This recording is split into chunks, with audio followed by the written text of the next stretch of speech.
Урок номер 50. Самое важное, ең маңызды.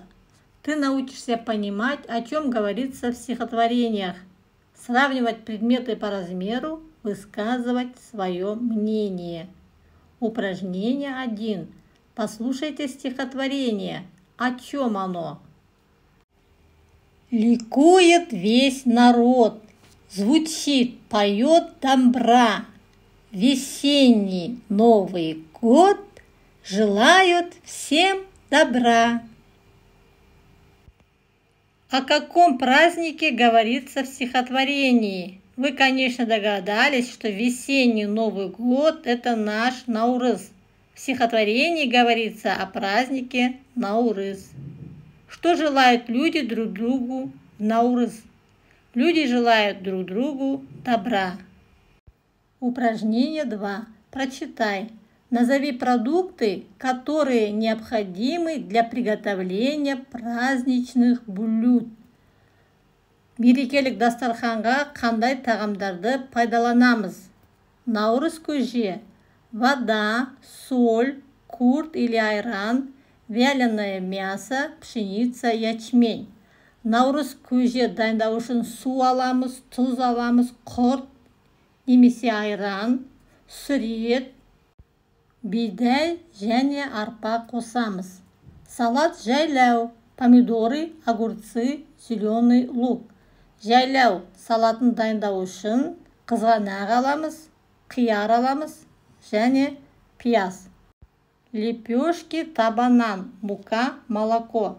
Табанан пісіру үшін бізге ұн және сүт қажет. Напиток шубат, верблюжье молоко.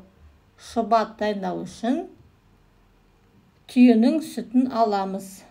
Вяленое мясо, сүр, ячмень, арпа. Упражнение 3. Напиши предложение в тетради. Мына сөйлемді дәптеріңе әдемілеп көшіріп жаз. Наурыз көже – главное блюдо праздника Наурыз. Наурыз көже – Наурыз мейрамының ең маңызды тағамы. Ликует значит радуется. Упражнение 4.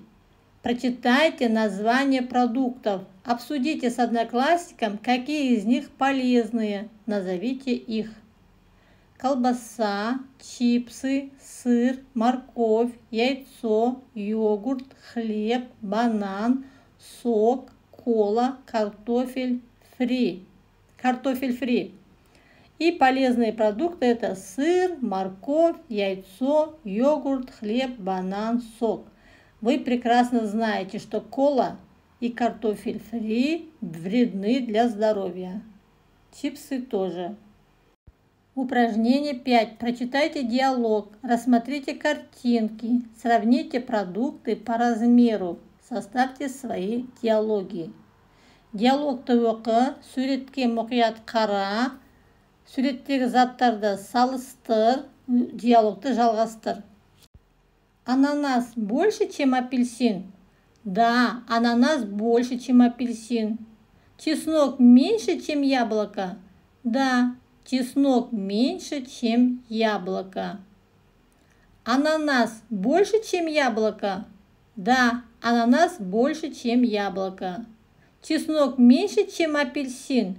Да, чеснок меньше, чем апельсин. Суретте көріп тұрғандай ананас, апельсин, яблоко, чеснок. Соларды салыстырасыңдар. Больше үлкенірек, меньше кішірек. Упражнение 6. Послушайте стихотворение. О чем оно? Шубат. Что за вкус и аромат в пиалы разлит шубат? Хочешь пить? Попей, шубат. Хочешь есть? Поешь, шубат. Слаще меда наш шубат. Так в народе говорят.